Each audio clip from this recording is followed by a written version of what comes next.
আসসালামু আলাইকুম রহমতুল্লাহ। সুপ্রিয় সপ্তম শ্রেণীর শিক্ষার্থীবৃন্দ, আজকে তোমাদের চারু ও কারুকলা বই অধ্যায় 2 চিত্রকলা সর্বকালে সব মানুষের ভাষা পৃষ্ঠা 16 এর সংক্ষিপ্ত প্রশ্নের উত্তর সম্পর্কে আলোচনা করব। প্রিয় শিক্ষার্থী, চলো শুরু করা যাক। 1 নম্বর প্রশ্ন হচ্ছে, চিত্রকলাকে আন্তর্জাতিক ভাষা বলার পক্ষে তোমার মতামত দাও।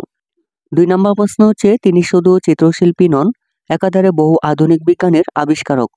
শিল্পী সম্পর্কে যা জানো তা লিখো।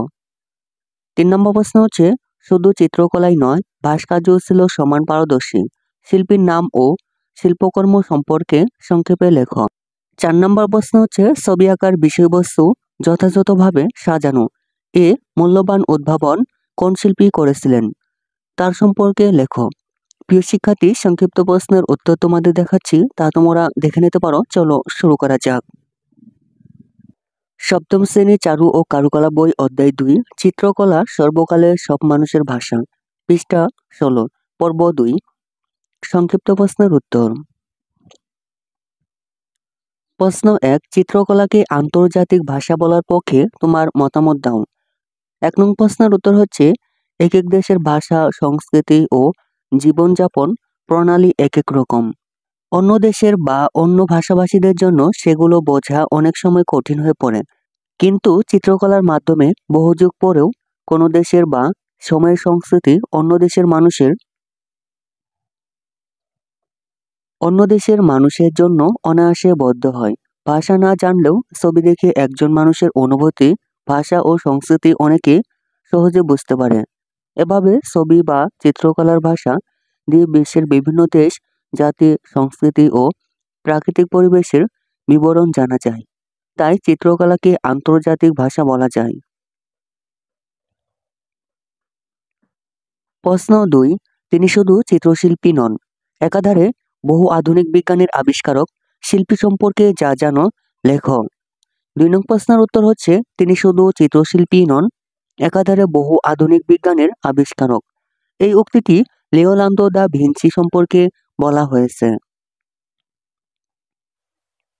পৃথিবীর যেসব চিত্রশিল্পী তাদের চিত্রকলার মাধ্যমে বিশ্বজুড়ে খ্যাতি অর্জন করেছেন, তাদের মধ্যে লিওনার্দো দা ভিঞ্চি অন্যতম।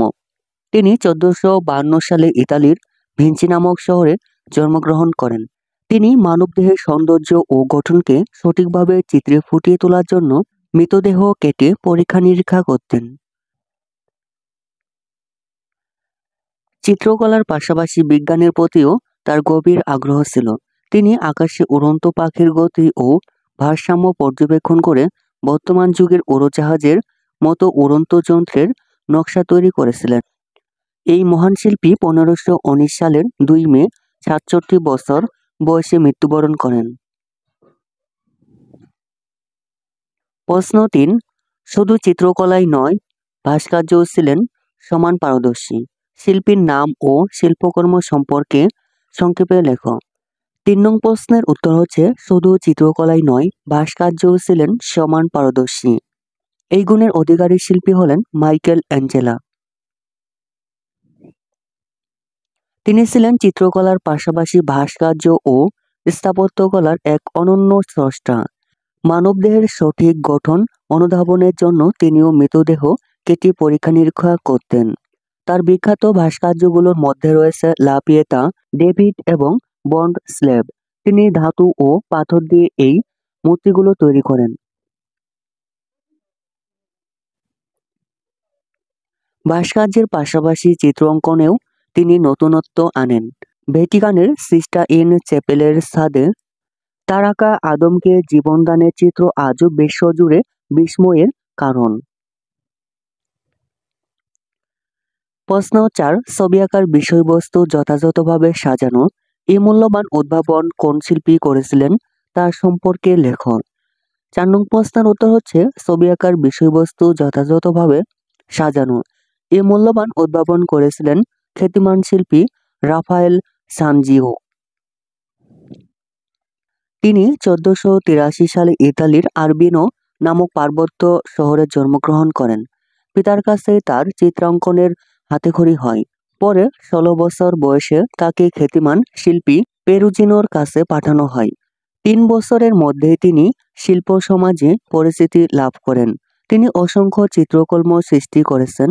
তার বিখ্যাত ছবিগুলোর মধ্যে রয়েছে adoration of the kings, virgin of the rocks, Madonna প্রভৃতি।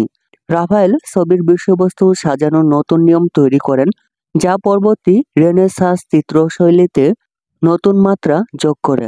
তিনি ছিলেন গবেষণাপ্রবণ ও সত্য অনুসন্ধানে নিবেদিত। মাত্র 37 বছর বয়সে 1520 সালের গুড ফ্রাইডে তিথিতে তিনি পরলোকগমন করেন। প্রিয় শিক্ষার্থী, অন্যান্য সকল বইয়ের নমুনা পেতে চ্যানেলটি এখনই সাবস্ক্রাইব করে রাখতে পারো। ধন্যবাদ।